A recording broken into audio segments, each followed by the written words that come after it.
Today, our speaker will be Sandy Gibson, co-founder of A Better Place Forest. How to think about your legacy, those you love, and the environment as you plan end-of-life options.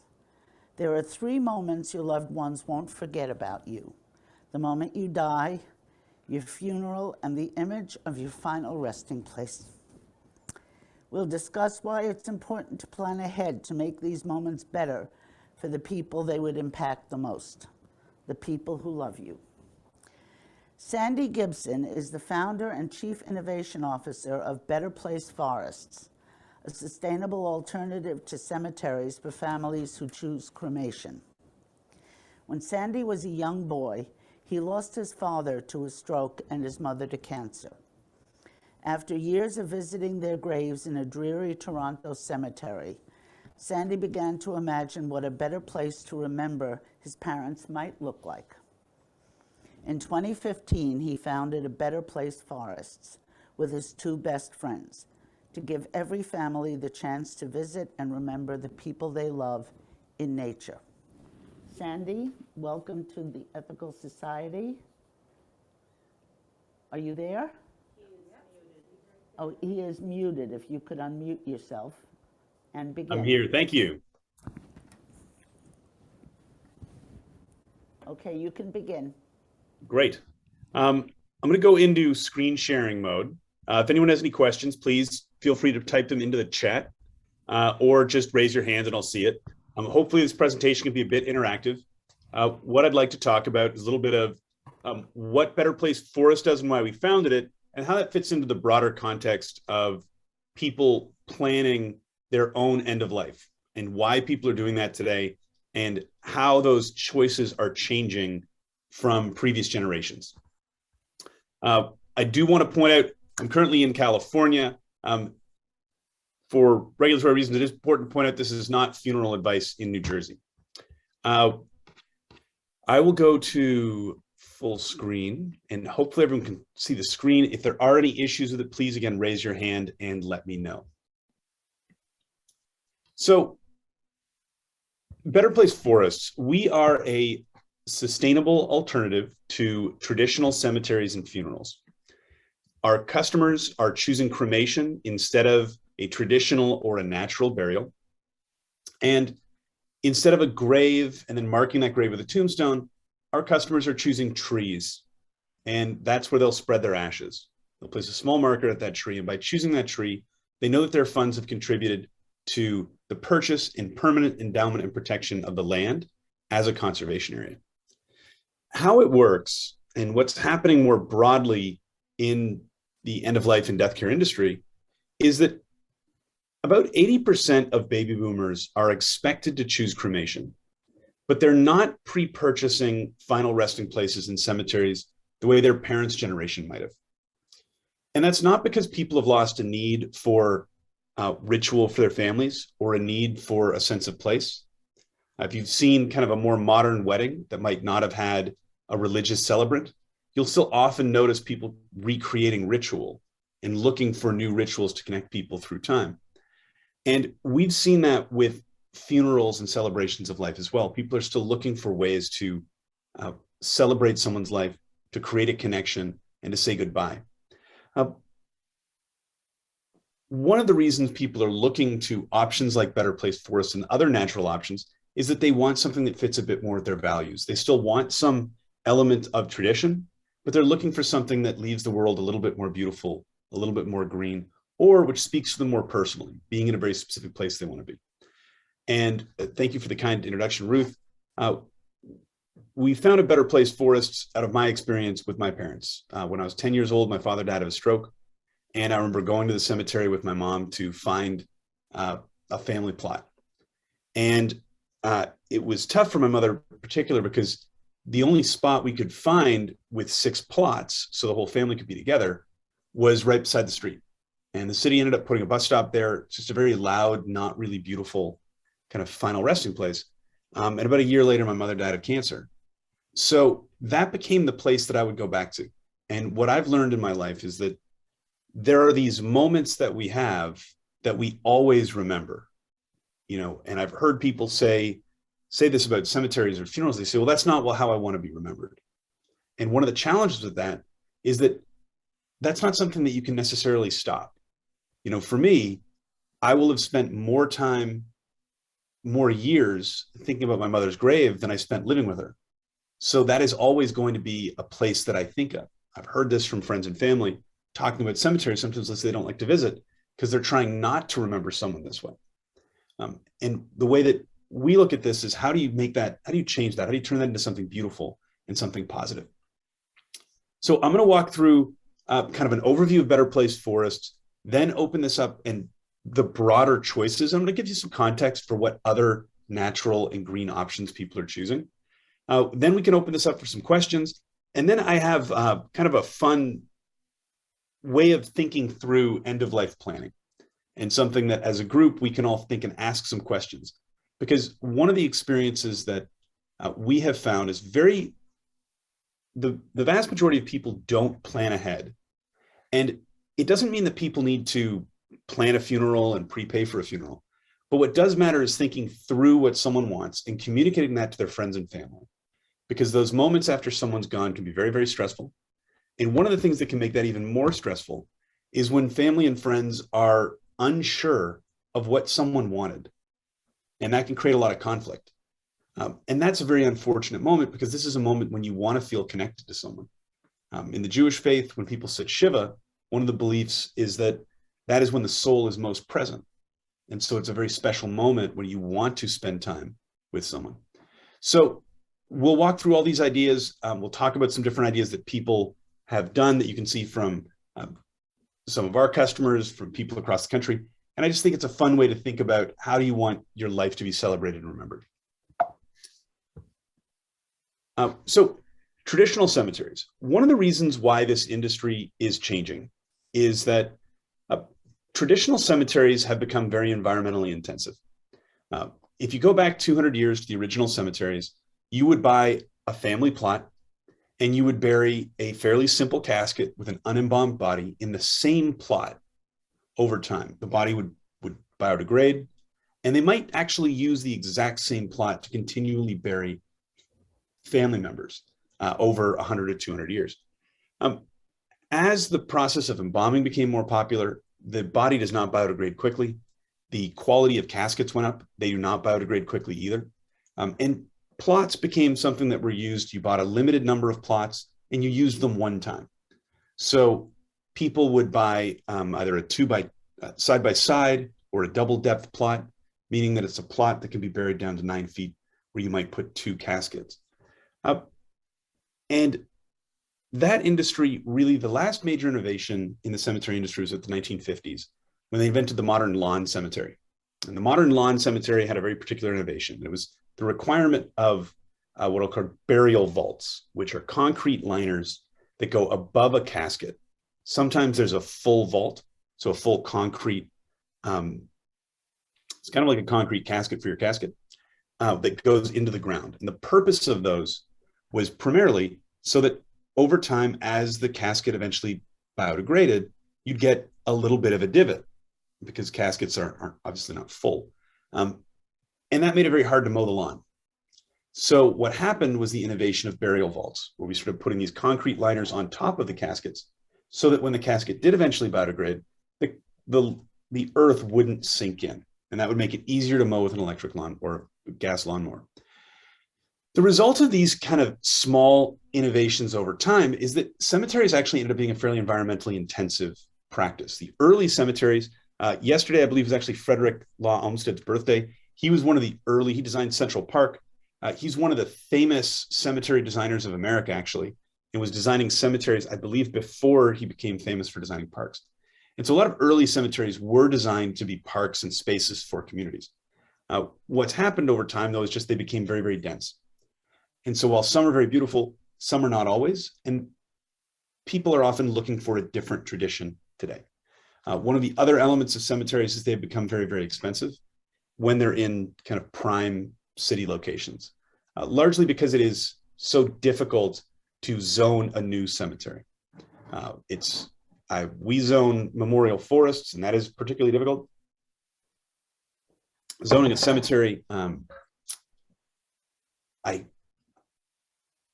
I don't believe there's more than 1 or 2 applications a year in all of the state of California to open cemeteries, for example. There's very, very few. Usually when they are, there's small family cemeteries on vineyards, for example, just because it's very, very difficult to get permits. So it's become a fairly environmentally intensive industry.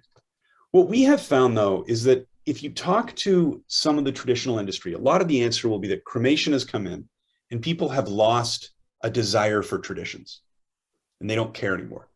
Our experience is that that isn't necessarily true. Early cremation in the 1960s, Western cremation really started becoming kind of popular in the 19th century in Britain, but still always stayed single-digit percentages. 1960s, The American Way of Death was published, talking about cremation and traditional burials, creating a lot more awareness for what was happening to bodies as part of the funeral process. And cremation started becoming much more popular. In about 1964, the Catholic Church removed its ban on cremation. And while it didn't encourage it at that point in time, it did say it was allowed. And what's happened is that a certain portion of people who choose cremation are typically looking for no funeral, no final resting place. That idea of life was lived, and once it's over, it's over. What you've seen now that cremation has become much more popular is that many people are in the middle between that approach and something that's more traditional. Or you even have people who are fully traditional choosing cremation for cost or other reasons. It's much easier, for example, to host a memorial service after someone's cremated than it is to have to host a funeral in a very particular timeline after someone has died. You're seeing people who are choosing cremation for a variety of reasons. The most popular one is cost. The second most popular is to take up less space. And then you'll see a list of people and reasons everywhere from environmental concerns around cemeteries to people being claustrophobic. And so what you're seeing today is that people are choosing cremation, and they're often looking for some tradition. So they're looking for some balance of creating a new tradition. And again, that's typically going to be a sense of place or ritual for families. So we're going to talk a little bit about what our customers do and why we've designed our services in a certain way. And we're also going to talk about how people can do this on their own and what I recommend when people are thinking about a service for themselves. The mission for Better Place Forests, I like to say it is helping every person write a better ending to their story. And what I mean by this is that we all have the chance to choose how we live our lives. And I think the Ethical Culture Society is a very interesting concept of, coming together as a group to think about that with a lot of intentionality. What is an ethical way to live? How do we want to live?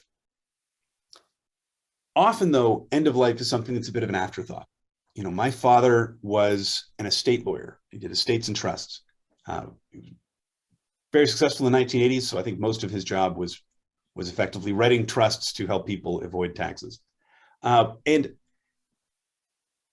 it was interesting for someone who'd lived his life so intentionally that he died without an advance care directive.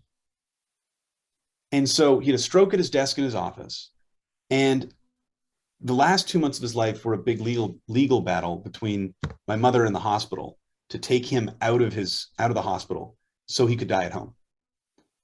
And fortunately, my mother was, she was also a very sharp, very successful lawyer. So she was able to do this. But it was a real fight, and it was really hard on the family because it was very clear that my father didn't want to be there. And it was interesting for me, for someone who'd lived a life that was so intentional up till then, to not think about the end of his life. And for me, what that has always resonated as is that realization that the end of the story is part of what we remember. And we have a chance to choose how it ends. There's 2 moments that bring people together, weddings and funerals. And often we don't think about the funeral as something that can be personal or something that can even be fun if that's what you want. I believe there is a chance for people to think through this and be able to influence that end of their story. And that's beyond just where their final resting place might be and what it might be like to spread someone's ashes and return them to the earth. That's down to their funeral and thinking what could be fun and we'll talk a little bit about something I've seen people do that I very much enjoyed. My parents were buried in a very traditional cemetery in the city of Toronto, where I grew up. As cemeteries go, it's beautiful, it's historic. It's just, to me, not very beautiful. And I can hear the street. And one of the things about cemeteries that's tough is that, most of the tombstones are custom. And most people do not design tombstones for a living. There are a few people who do. Someone thought it was a good idea to design a shiny black granite tombstone for my parents. And I don't know how this got done. But why it was kind of funny is that it's shiny black granite. So when you stand there looking at it, I know my mother chose the plot very specifically so that you'd be looking into the cemetery, not out to the street. But because it's shiny black granite, you actually see all of the cars and the bus stopping behind you, which is not really the most beautiful experience in the world. It's kind of one of those ones, again, my father is very, very thoughtful, very specific, intentional man, worked very hard to craft the life that he wanted. And his final resting place is a big shiny black tombstone across from the densest series of tenement buildings in Toronto. So it's just kind of an unusual ending when you think about it. And it's always resonated for me as not fitting with who he was. And the desire for me was to create a place that I thought was actually beautiful and that I would like to go and visit. Better Place as an idea, we launched we started the company in 2015. We publicly announced Better Place in 2018. We were very fortunate to get a lot of press coverage as people really started to fall in love with this idea of trees instead of tombstones, this idea of thinking ahead and making decisions about where we want to be. Each forest that we create is similar to the concept of a permanently protected cemetery. We buy land from private landowners and we permanently protect it by adding conservation easements, zoning it. Zoning is a very specific thing.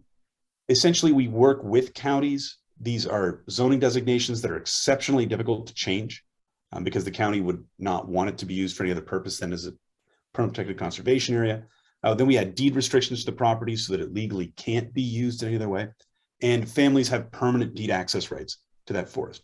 So it's a similar concept to a cemetery, but based more on the structure of a conservation area around access and nature and beauty. When families choose a Better Place forest, we had to think through and invent a new memorial ceremony. We worked with using the orders of services that we saw around different interment services in different faiths, and specifically wanted to design one that would be flexible for people to choose. And I remember coming out and actually designing this and doing the very first spreading ceremonies. And what we do is this. In advance of someone coming to the forest to spread their loved one's ashes, we work with that family and we plan what their order of service will be. That typically will be a series of readings, poems, or prayers as an initial reading at the tree, then another reading while we prepare the actual earth or prayer, while we prepare the earth by removing the humus layer, taking the topsoil from that tree, beneath that tree, with some ashes that we have mixed in advance with the ashes. A reading will occur, and then we will spread the ashes into that place in front of the tree. Typically, family will participate. We'll recover those ashes with the humus layer, so the ashes have been integrated into the soil. And then families will typically plant or spread wildflower seeds and water the area, and finish with a final reading or prayer before having some private time at the tree. Typically, families will bring the ashes to the forest. We will then open the ashes, mix them with local soil that we've removed from the topsoil beneath that tree. The purpose of that is to make sure that ashes are available to break down and be accessible as nutrients in the soil. And I want to take a moment to talk a little bit about that because it's a funny industry, and there's some very, very strong tension between traditional funeral homes, new funeral homes, traditional cemeteries, natural burial cemeteries, groups like Better Place Forests. And there can be some interesting tension there. So I want to explain how ashes work. When a body is cremated, either through flame cremation or through a newer process called water cremation, where in a pressurized tank, the water is mixed with an alkaline solution of lye and water at about 400 degrees Fahrenheit. That's flame cremation, which again breaks down the body and then removes it as water. In both cases, you're going to be left with bone ash.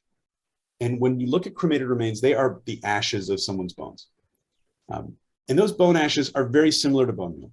They've just been treated at very high temperature, and there's no natural bacteria on them. So what will happen when ash is spread in nature is that over time, the ash will integrate into the soil, and the bacteria in the soil will break down those ashes in the way anything will biodegrade, so that the components, typically calcium, phosphorus, and potassium, will become nutrients in the soil. And that's going to happen whether you do it at a Better Place Forests or whether you do it in nature. One of the rumors that you'll occasionally hear about spreading ashes is that ashes hurt nature. That's not true. It's kind of like saying water is poison. It's true. If you do drink too much water, it can kill you. If you do spread ashes in too much of a concentrated amount, it's not good for nature because they are inert. So if you took a box of ash and you put a seed in the middle of it, that tree would not grow out of that because there's no nutrients in that ash yet. But again, it's just bone ash. It's just like bones. So they will break down over time to become nutrients in the soil. Someone once pointed out to me that there was a very high concentration of sodium in ashes. And it's kind of a point to make about this is that if there is, and that's a bit of a debate, that sodium was coming from the body. So whether someone was buried naturally or as ashes, it's the same amount of sodium. It's not like there's the flames introduce the concept of sodium or into the ashes. So it's just an important idea to remember when you're thinking about end of life, how this works. The best way to make sure that if you're dealing with ashes, is to make sure they are mixed into soil naturally in a place where water and air will access those ashes so they can break down naturally. So to recap from the top, our process, families come to the forest. We prepare the ashes as part of an ash preparation ceremony by mixing them with soil from beneath the tree. Then families will walk to the tree where we will perform the final spreading ceremony or forest ceremony for the family. And last, each tree is going to be marked with a marker. This is optional. The occasional family actually chooses not to have a marker placed. But one of the things that I have seen about this is that people can be a little bit different as they contemplate their end of life than they might have thought. So most people, if you asked our customers up front, say, do markers matter? They would say no. But every single person asks quite detailed questions about the markers. And what I mean by that is that when we're contemplating the end of our life and we're thinking about what scares us, one of the things that is very, very scary for a lot of people is being forgotten. And so for a lot of people, it's very important to know there's a little part of the earth with their name on it that just says that they lived. And I think that's a beautiful thing to give people a chance to come back to. For some people, it's not important. But what I have found is that for the majority of people, it is important. And it's a chance to leave a little bit of a mark about your life and a little bit of a place for people to come back to. My favorite marker in our forest in Mendocino, California, just says the name of the couple. And then it says, I searched almost all my life for you. Our love was worth the wait. And I thought that's just such a beautiful thing to put on a marker to tell the story of, their life in just 2 sentences. I don't even know if we put periods on that. But it's just this beautiful marker that just reminds you that life is a beautiful story. It should be remembered, it should be celebrated, and it should be lived.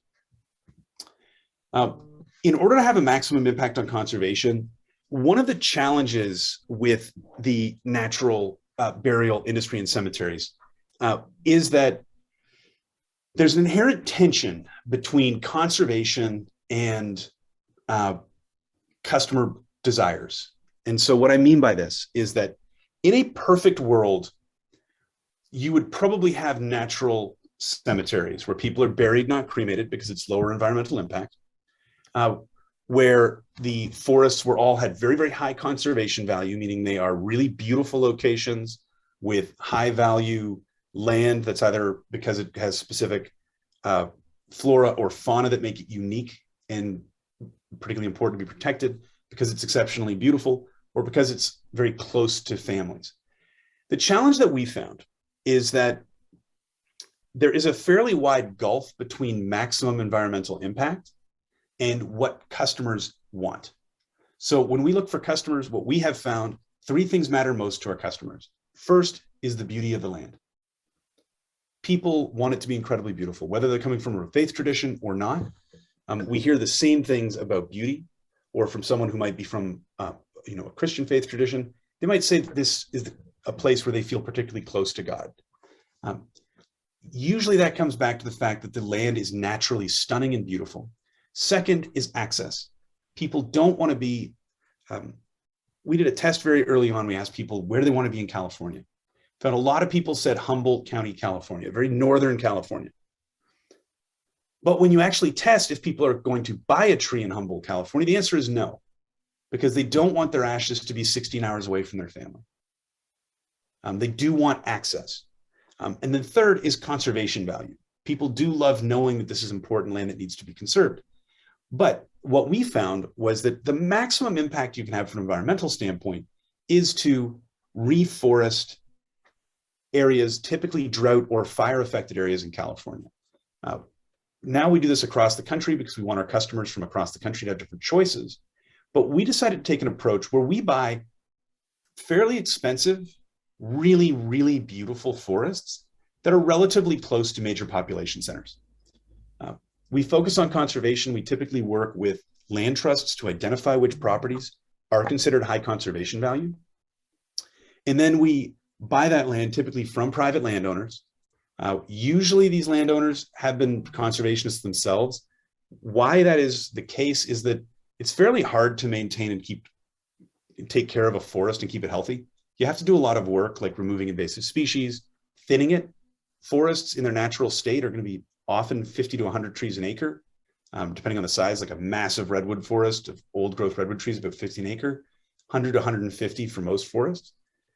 Many forests in the East Coast are going to be 450 trees per acre plus. That's not a healthy amount. So you've got to find forests that are really well taken care of and beautiful. In this case, those are the forests that we buy. We turn them into beautiful areas families can visit. And then we maximize conservation by planting trees in drought and fire affected areas where it has the most impact. For example, if carbon is your biggest concern when it comes to environmental impact, the single biggest thing you can do is plant redwood trees in Northern California. Because they grow so fast, they sequester an enormous amount of carbon. Or it's to look at a place that might be drought or fire affected and replant that with the right species that are going to help to address those concerns. Erosion, for example, can be addressed very well by planting specific types of trees.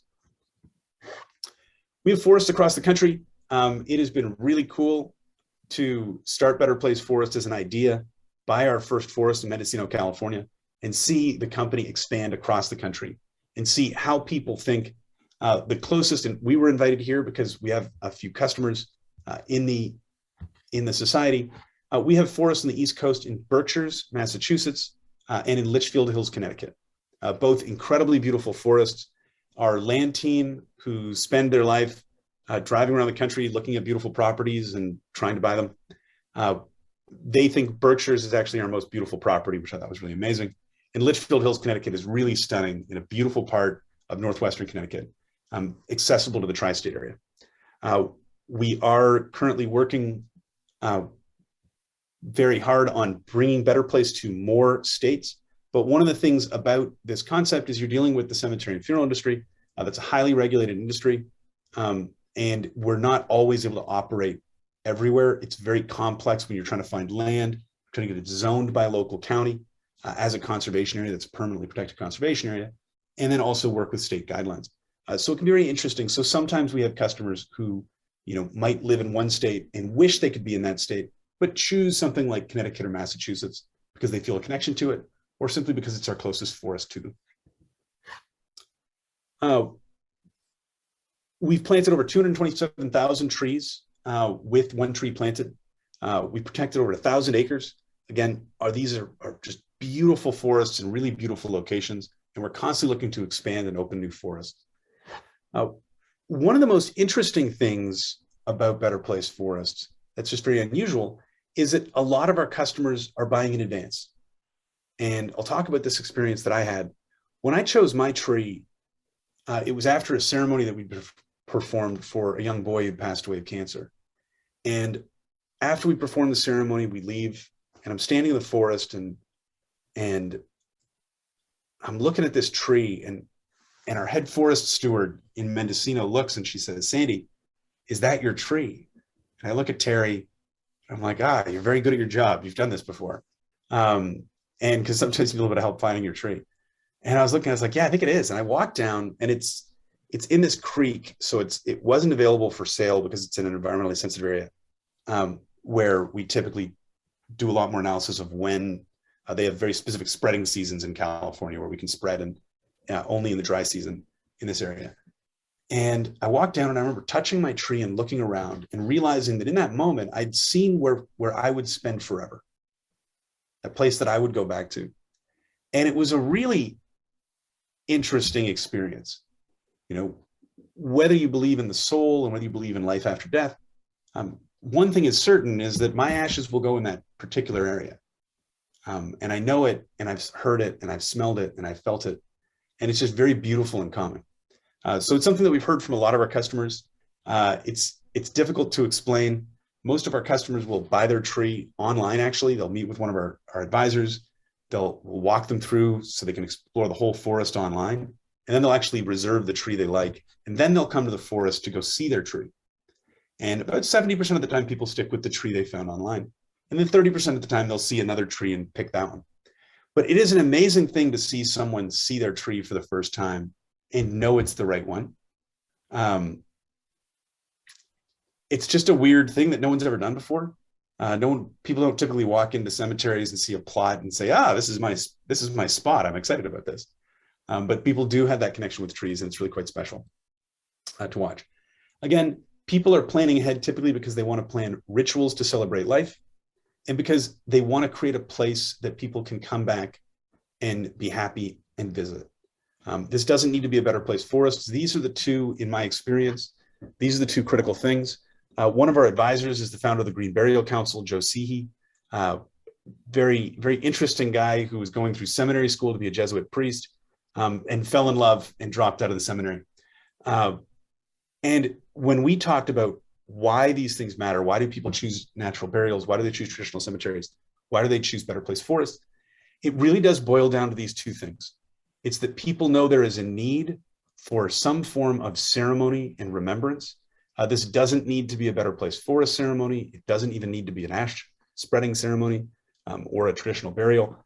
But we do tend to find that family members want some form of tradition. I've done a fair amount of celebration of life planning with families, and it's very funny.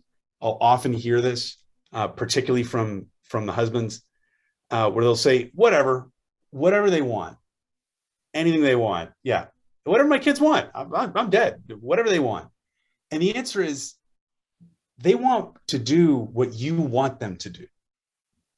People are looking for a sense of connection in that moment, and they are looking for a way to feel connected to you in that moment. And I remember I was planning a celebration with one customer, and he was from the New York area, lived in California for the last 20 years, and he was quite a character. And he was really resistant to this idea. I said, look, let's just make it really simple. What's your favorite food? Are you a favorite food person? He goes, oh, well, of course. And I'm like, well, what is your favorite food? And he goes, that'd be Costco cheese pizza. It's the closest thing to New York pizza you can get in California. And that's it. And his wife, of course, was just horrified with it. She's like, you can't serve Costco cheese pizza at your funeral. And he goes, it's my funeral. I can serve what I want. And the point was, yes, you can. And in that moment, when your family comes together and using Costco cheese pizza, they're going to remember you because that's what you chose. And when I said, well, what's your favorite thing to drink when you're eating your favorite cheese pizza? And he goes, that'd be Bud Light. So, he's planning his celebration of life, and it's got Costco cheese pizza and Bud Light. Not necessarily the most august affair, but the point is that it's his, and it's what he wanted, and it's simple. And I've had other customers who've gone the entire way. One who was quite funny, who decided to plan an entire shindig at Benihana. This guy was in his 60s. He's not dying anytime soon. but he just loves Benihana. That's his place. That's where he went for his birthday. He said, yeah, I want 24 of my friends to go to Benihana after my funeral. Then I want them to get into buses, drive up to the forest, and spread my ashes in the forest the next day. You know, the point is that these celebrations of life, what matters is that they're personal and they feel like you. And we can talk a little bit about how to make them fun. The second thing that is important is that having the ashes go to a place, whether it's a Better Place Forest or somewhere that you choose, is quite important. I often ask when people join Better Place Forests, I ask, and think about this for yourselves, and I apologize for being overly blunt, but if you were to know that your ashes would be sitting in a closet 5 years after you died, why would you be unhappy about that? And this is the fate of about 50% of American ashes. They end up in people's closets, or no one ever talks about this, but it's very sad. But they end up actually in the basement of funeral homes. People often don't pick up ashes. And so the point is, why would you care? If you were to think about that today yourself, like, why would you care? Why does that matter? And what we tend to hear are two things. The first one is unexpected. The first one is that would be a burden on your family, or some form of saying that, where people say, I wouldn't like that. You know, someone knows they've got to do something with them. And I just feel that would be bad for whoever had to do that. And it's true, it's difficult, particularly if you're the person who has the ashes and you've got siblings or other people who loved this person. You've somehow got to get a group of people to make a decision, and there's no longer a time constraint.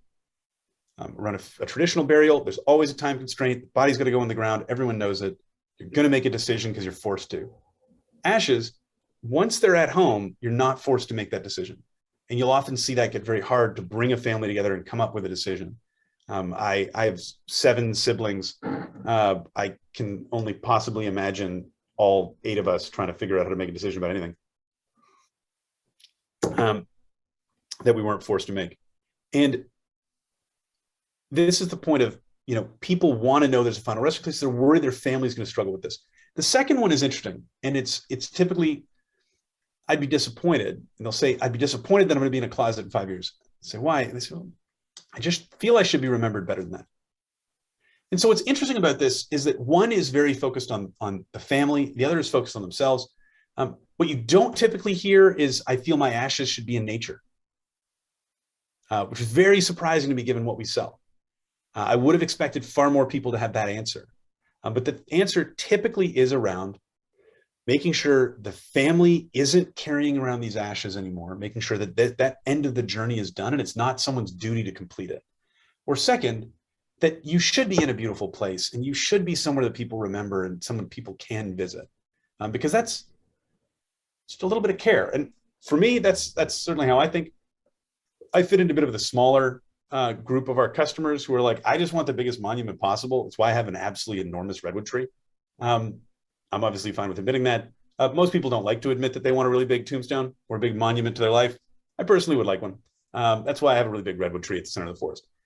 So for whatever reason people want to choose a final resting place, it's just important to have one chosen, even if it's just, hopefully it's not technically illegal, but even if it's a place that maybe is more difficult to spread ashes or difficult to get a permit to, giving people a plan is really important, because wondering what to do can be really tough on families. The beautiful thing about forests and beautiful places, this comes from the concept of forest bathing. Honestly, I think this is probably true for any beautiful place, but you can see the impact of being in nature and being in beauty. And you can see the nature, you can see the impact of nature during the ceremonies. And we often hear from our forest stewards who perform our ceremonies that the term, the forest holds a lot. Being in a beautiful place while grieving doesn't feel quite the same. I've performed a lot of forest ceremonies for families, and it's different than the burials that I've been to. It is beautiful and very comforting to see someone go back into the earth in a beautiful place. So again, the vision of Better Place Forests and why we exist is so every person can leave a more beautiful world for future generations, by writing the end of their own story. And one of the ways that I look at this is that I hope that in sharing a message like this today and talking about this and I want to open this up for questions. Then if we only have a few questions, we can go into kind of a thought exercise around your own end of life and how to think about it. But I don't overly care if people choose Better Place Forests. What I hope is that when people see a presentation like this and hear a presentation like this, that they make a choice for themselves and their family, whatever that choice is. Because I've just been through that experience of having going to a bad funeral, and it just isn't great. I remember my father, we used to go to the church down the street from us where my brother and I were choir boys at, and my father couldn't stand the minister. He did not like this guy. This guy bloviated. His sermons were like 30 minutes long and they were always boring. And my father was a harsh man, but he wasn't wrong about this one. This guy just wasn't very good. And I remember that was a big deal to my dad. And this guy ends up officiating the service at the church. And I'm sitting there and I'm like, this is just so insane that someone my father didn't like is giving a sermon at his funeral. And who gives a 30-minute sermon at a funeral? But he did. It was very long. And it was just totally inappropriate. But it was funny because it was just my father couldn't stand this guy. And for that to actually happen, I thought it was quite funny. But the key thing, again, is to think about what your end of life is. So it was always weird to me that my father didn't have the right one. And so I hope that as people hear this, they can think about what the right experience is for them and plan ahead. And whether it's super simple or whether it's very elaborate, it just matters that you have something that's yours, so that in that moment when people are grieving, that they'll have a moment to feel connected to you, because that moment they'll carry with them for the rest of their lives. And I think it's funny that my dad's funeral was kind of odd, but I really wish it had been a little bit better, a little bit more of a fit for him. And that's it. We have one question in the chat. How much does it cost for the average funeral?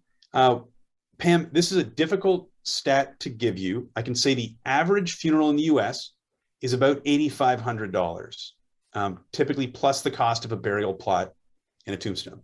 What I can tell you about that actual number, though, that's an average. That's not a mode or a median. My suspicion, and it's very, I've worked in this industry for 7 years, it's very hard to get these numbers.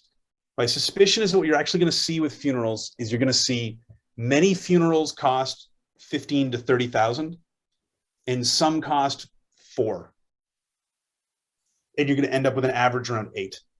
And the difference there is if you want a casket and a tombstone and a burial plot in a nice cemetery anywhere near a population center, and you want an event where people come together and remember you with some food or maybe even some alcohol, that immediately gets expensive. Like very expensive. My uncle's funeral, and he wanted something that he thought was fairly simple, probably would have been about 65,000. He did well. He left money to his kids, so I hope they were comfortable paying that. And that was with a burial plot that he already owned. But those costs can escalate very quickly, because burial plots can be very expensive. If you're in a major city, in Toronto, a side-by-side burial plot in a beautiful cemetery is about $100,000. A family plot typically is not purchasable. If there is contiguous family place, that can easily be in the hundreds of thousands to millions. At the same time, in some southern states where it's very easy to establish cemeteries, a burial plot can cost you $500.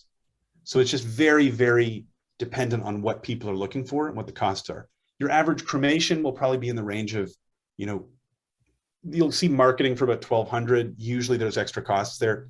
Usually all in, you're looking $1,600 to $2,800, depending if you want the support of a funeral director or not.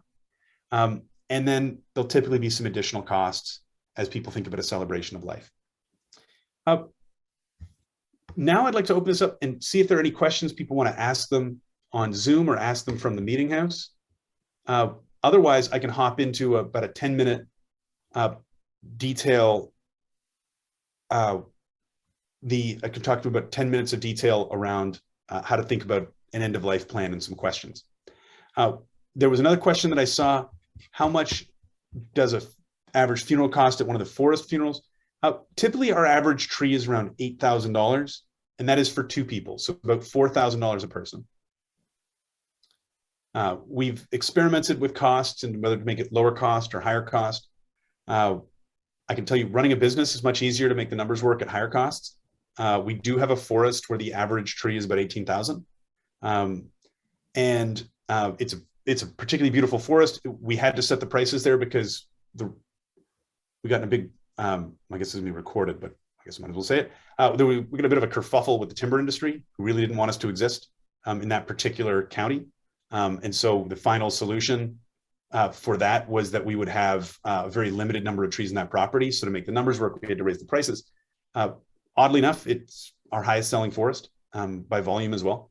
So pricing is a weird thing to figure out.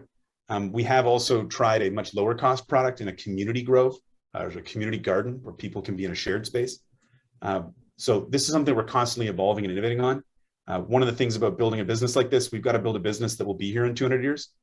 So it's a fair amount of innovation around how do you come up with something that people want to pay for, that they see good value in. Gail asked, what happens if a tree dies? The answer to this is, if the tree dies before ashes have been spread, they or the family can choose a new tree in the forest. If the tree dies after ashes have been spread, we can't move the ashes. They are integrated into the soil. They've broken down in that soil. Typically, we will replant other species in that same location. So a tradition in Switzerland, for example, is when apple trees die, they plant climbing roses, and the apple tree that has passed away now becomes the scaffold for the climbing roses. If we can plant another tree of the same type in the same location, we do that. But if we can't, we'll plant other perennials and other kind of plants in that location. So it's still marked as a beautiful place for your family.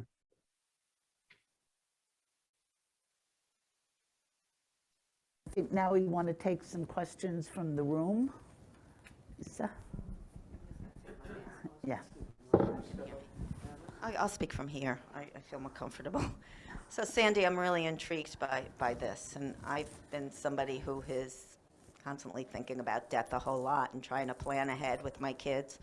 And one of the things I've said to my kids is, because we've talked about this, we've had family meetings, and we're going to be cremated, and I have one child on the West Coast and one on the East. So I have said to them, just spread my ashes where you have the most beautiful memory of me.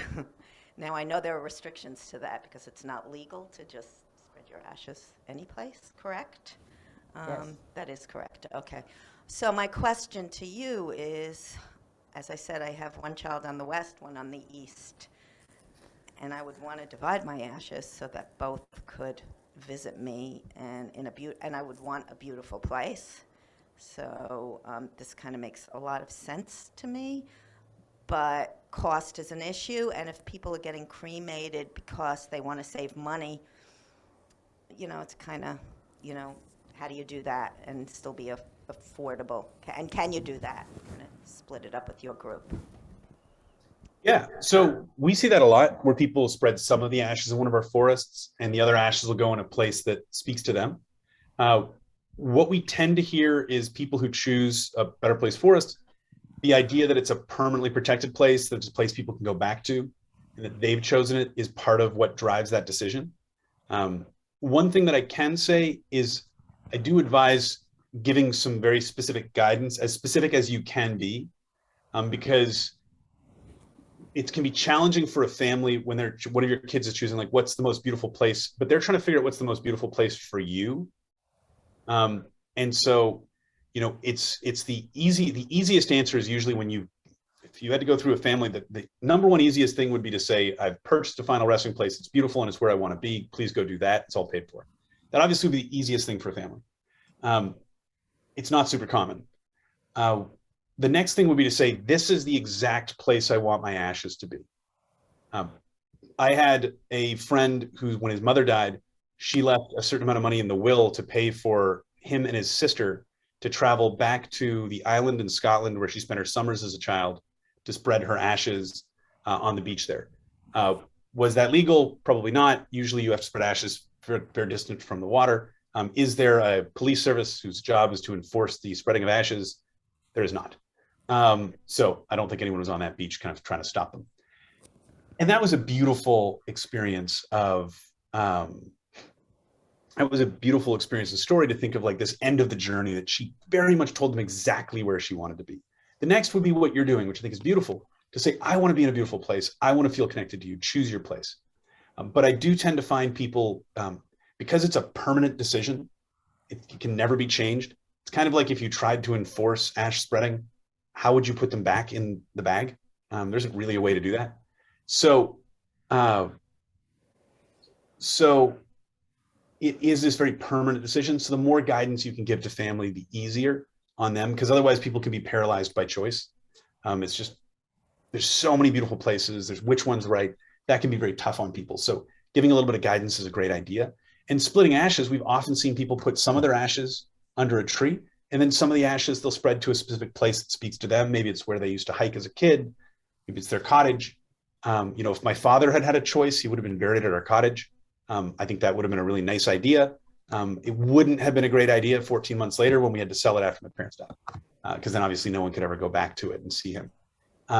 So there is, when you're thinking about these places, it is kind of important to think through that. Is it going to be permanently accessible to family who want to visit? Because part of it is knowing that you're in a beautiful place, and part of it is being able to have a place to come back to if you need to. Vito's asked, do we integrate bacteria or fungus into the plot? All the bacteria that you need is naturally in the soil. There are some products available today that try to speed that process up by introducing new bacteria and enzymes into the ash. And that is a good idea, particularly if you're doing a dense amount of ash and trying to plant it in a potter, for example. You'll see people try to do that, put ashes in a potter and grow a tree from that. If it's nature and it's well integrated, the bacteria will be introduced over time. When it doesn't work is when you've got a very, very dense concentration of ash, such as in a biodegradable urn. That takes a lot of time for the pH to neutralize with the soil around it, for bacteria to live and slowly break it down. That can take a long time. So we generally recommend mixing it. The ratio is different in each forest because you have to look at the acidity of the soil, but you want to get it as close to the natural pH of that forest floor as possible. Okay. I believe Susan had a question. It was about the, Sure. Okay, this is kind of related to the what happens if the tree dies. And what is the care that you do for these forests now? Because you mentioned something about invasive species and things like that. So could you talk a little bit about your forest care? That's makes me think we should have more of a video getting to see the team do it. We have a number of arborists and foresters on staff. I do get to work on a weekly basis with a lumberjack, which is pretty cool and something I never thought I would. As a Canadian, getting to work with the lumberjacks, pretty cool thing. You grow up reading books about lumberjacks your whole life.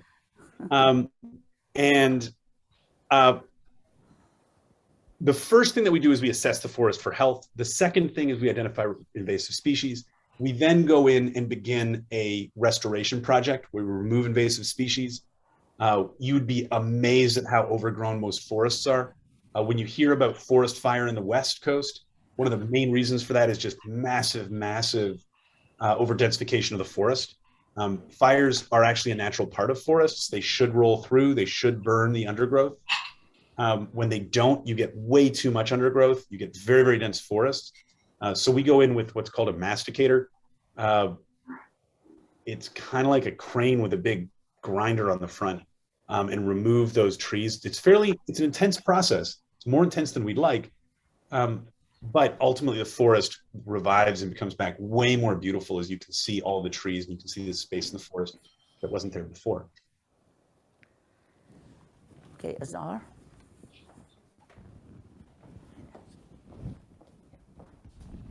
Hi, this is a very interesting topic, but I have to tell you that I knew a little bit about it actually about 6 or 7, 8 months ago. I had called about it. My husband passed away, so, and we have his ashes. So this is before I knew that you were going to give a talk here. So my questions were, I knew all of this that you've explained, but was also about costs. So I was a little bit puzzled about that the prices were more than you've quoted now. And was that if the tree was a specific kind of a tree, there would be one price. If this tree was located in one section of the forest, there would be another price. And all of those things kind of puzzled me and gave me I waited and didn't make my decision. And so ultimately, I personally think it's the way that I would want to go. And so I wanted you to talk to that a little bit. Thank you. Great. Our pricing is probably not the simplest in the world. We might have overthought it. The way that we try to make it work is we're trying to do, the way that we think about Better Place Forests is we're trying to build a business that'll be here in 200 years. So we know that for every forest, we need to generate 7% of every sale goes into an endowment fund. We also spend a lot on buying the land and restoring it. So we're trying to make the numbers work such that the endowment fund will be large enough to maintain and pay for that forest forever. And to do that, we have an average pricing of typically around $8,000. We have entry trees that are younger trees, which should be as low as $5,900, $4,900 in some forests. So unfortunately, I'm not sure which forest you're looking at, and I hope it was communicated well to you, all of your options. And then for certain sections, if they're at the top of a hill or right beside the water in one of our forests with the lake, those will be more expensive because we have fewer trees like that. And what we're trying to do there is, and if trees are particularly big, they'll typically be more expensive. We're trying to work on two things. One is how much inventory of its kind is there, and the trees that we have more very similar trees are going to be more affordable. And the ones that are very rare are going to be more expensive. We're trying to do that because we're trying to create a blended average cost that generates the maximum endowment size for that forest. So that's why it's a bit complicated. It sounds like we made it too complicated, and it should have been simpler for you. So I'm sorry if that happened. I hope we can talk again, and my team can try to simplify it for you and to make sure you're aware of the more affordable options. Did you have a follow-up? Yeah, then we'll go to Zoom. Okay. Just to add to that is that the area the forest, apparently there is none in New Jersey, if I'm wrong. And so this was the closest one to here was the one in New York. That's Connecticut. Connecticut. Yeah, Right. Connecticut. So. Okay. Let's go Greg, to can you call for some people on Zoom? Yes, Pam, looks like you have your hand up. So Pam, why don't you unmute yourself and share your thoughts? Hi, thank you very much. This has been really, really fascinating forum today. It's kind of weird that I'm listening to you talk about death when I'm celebrating my birthday today. But my question is, when I went to California many years ago, I went to the Redwood forest, and the feeling that I had standing in that forest was the most amazing feeling. Is it possible to find a redwood tree in Connecticut? No. Well, Pam, happy birthday. Unfortunately, it's not possible to grow redwoods in Connecticut. They're not. Redwoods are a very interesting species. Wherever they grow, they are incredibly resilient. They have very thick bark. It's actually quite moist, so it deals very well with fire. Fire is a part of that ecosystem. What's weird about redwoods is that for such a strong tree, it's got a bit of a Goldilocks phenomenon. They need a very, very specific amount of moisture. They get the majority of the moisture in that tree actually comes from if it's near the ocean, it's actually going to come from the marine layer, not from rain. So it's just a very particular tree with a very limited number of areas it grows. The one place outside of California where you do see it, a little bit in Oregon, someone did plant a bunch of redwood trees in New Zealand where they do very, very well. Climates seem to be fairly, those two places. I think New Zealand is trying to remove them now, which would be Oh. they're big trees. I know because again, it is invasive to New Zealand. I'll leave my comments on whether that's a good or bad thing later. I think it's cool they're there. And there is a dawn redwood in China. It is a species related to the redwood. It is different. I only happen to know about this because we get a decent number of people who are big bonsai enthusiasts. and they will sometimes have multiple redwood trees in there. And then related to the redwood tree is the giant sequoia. It's not the same species, but it is related to it. And that will typically grow in a little bit higher elevation with less moisture and more sunlight and air. And I do want to say that there is one redwood tree in Brooklyn Heights that is on the street. And I haven't been there in quite a while, but it was thriving and nobody knows why. It's very cool. The miracle in Brooklyn Heights.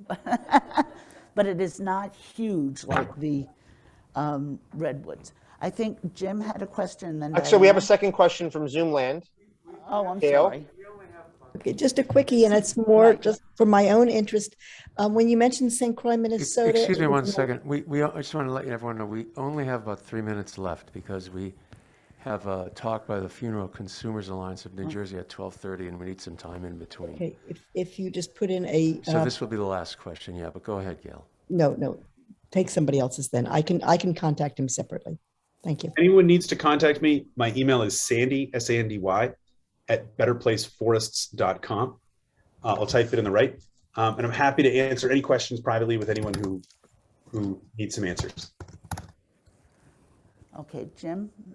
Nope. Diane?